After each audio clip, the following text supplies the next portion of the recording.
Hello, let's check in with chapters 5 and 6 of Astra, which is Satya, chapter 5, and Doris, chapter 6. No ums, no ahs. Satya chapter. Satya is the sister of Freedom and the daughter of Cloda. Clodia. Clodia? Cloda? Cloda. I think it's Cloda. She is sent into the city to live with Astra and what is assumed to be her husband, Chris, who is the head of the security, who we saw in the last chapter, warning Astra about Brendan. Satya gets there, and it's more of an information gathering chapter. I didn't get as much of a kind of a full thing of Satya. Satya is a young woman who, maybe she's learning things. Maybe she's getting expertly manipulated by Astra herself. So yes, Satya. So Satya moves in with Astra and Clint and Astra's baby Hugo, and we're assuming that it's Hugo's baby. We learn in the course of the thing that actually I don't know if it's this chapter.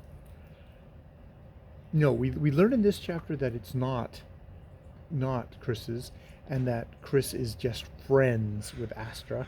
Astra seems to be doing a good job of using him as a support. She's living in the master bedroom while Chris is living downstairs. So Astra's really sort of taken control here. She goes to work at a restaurant where she hears lots of stuff about Astra. Astra doesn't get along with women. Astra's not interested in kind of being amongst all the kind of the women of the restaurant. This is Calgary, I think it is. And she sort of indulges in a lot of telling tales on Astra and kind of enjoying that as a part of getting to be within this group. But Astra finally does sort of take her in, sort of wins her over to her side in a way that you wonder, it's like, okay, that's just sort of, is this Astra just sort of flipping things and very good at just sort of at manipulating people, and manipulating someone like Satya is like a fairly easy thing. So not really a notable chapter in a way. We keep on seeing these different sides. In the next chapter, it's Doris, and Astra and Hugo are living with Doris, who was the woman that Raymond set up, the childhood friend that Raymond set up the commune with. Her family was rich. Raymond's father, I think, was just the groundskeeper for their estate, and so Doris has sort of gotten pulled back in. Astra calls up one day with a kind of sob story, and Doris, in a moment of weakness, says, "Oh, well, you could come and crash on my couch for a while." Break. It's like 2 or 3 years later, and Doris, 2 or 3 years, something like that. Doris wants her freedom back. Astra is really spoiling Hugo. Hugo seems to have all the power over this male-female thing, and like how these males get the way they are, maybe are through females like this with Astra. There is a dog fight going on behind me, just in case you're wondering.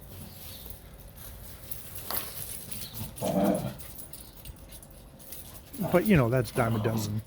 We're all here to hear me drone on about a novel. Yeah, so you'll hear all this.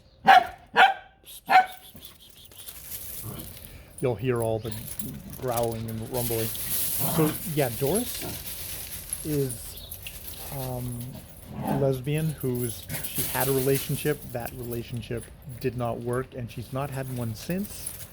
And she's just tired of having Astra and Hugo around, and there's always another boyfriend. Astra goes through them serially, um, you know, whether male or, well, actually male or female. She just seems like it's a complete user, and she's tired of being used herself, and she kind of gives her the ultimatum. It's like, I want you out.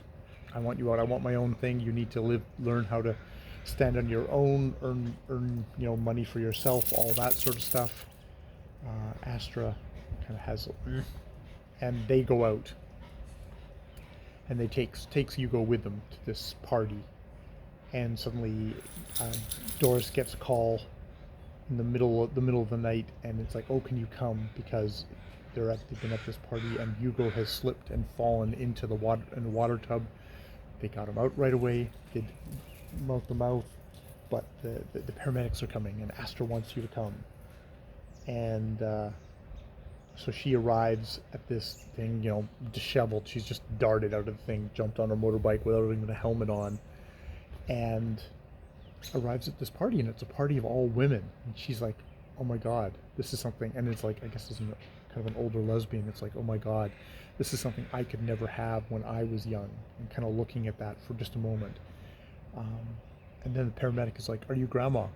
It's like, I'm not grandma, I'm a friend of the thing. But she looks over at Astra, who's mouthing thank you, and Hugo, and she just thinks about how much she loves to have Hugo in her arms, and Hugo touching her belly, and saying she likes her belly way more, he likes her belly way more than he likes Astra's, because Astra's is bony like a carrot. And it's become their thing. And she suddenly realizes, like, fuck, I am the grandma, and I really want Hugo in my life. And so Astra's won again, in the way that Astra wins. So we're getting all these different kind of snapshots of Astra, who is not. I mean, it's good to have this kind of outside view of Astra, because if it was all Astra, I think you'd fucking hate her guts. You wouldn't be able to stand a whole novel of her. And it's one of these people that you do see from the outside, and she likes to be the center of drama, and it's like, God, this whole novel is just like her at the center of all these other people's lives. Well, not necessarily the center, but because I think, Doris might say, yeah, there's Astra, but then there's Hugo. So, yeah, I don't know if it's too much of just Astra being complete crap.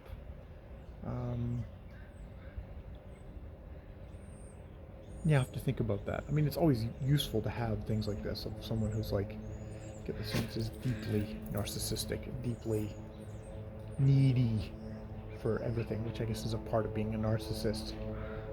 Having no core, no center, and that coming from a father who never paid attention to her, and no mother, just nobody. She was everybody's responsibility, thus was nobody's responsibility in this commune, which is, I guess, a whole thing about the communal experience, at least in this case, of how it's just does not work. Yeah. Is this a very conservative novel? Is this like taking big bashes against hippie communes, which seems like it would be a low-hanging fruit target? I mean, there's a lot to be said here about male behavior and how much Astra is a creation of that. But now, I mean, also Astra is becoming an adult and becoming a mother, how much of her own responsibility she has for her own actions at a certain point, while also acknowledging she has a history of how she was raised and shaped. Yeah, so that's where I'm at with Astra at the moment. It'd be interesting to think about that from just sort of the political level of this. Not just like Astra's crappy and she had a crappy dad. It's like, what's the wider thing that this novel is trying to say? Or what's the wider thing this novel is saying that I'm trying to understand, because I'm in the middle of it at the moment. Alright, I will leave it there. More videos later.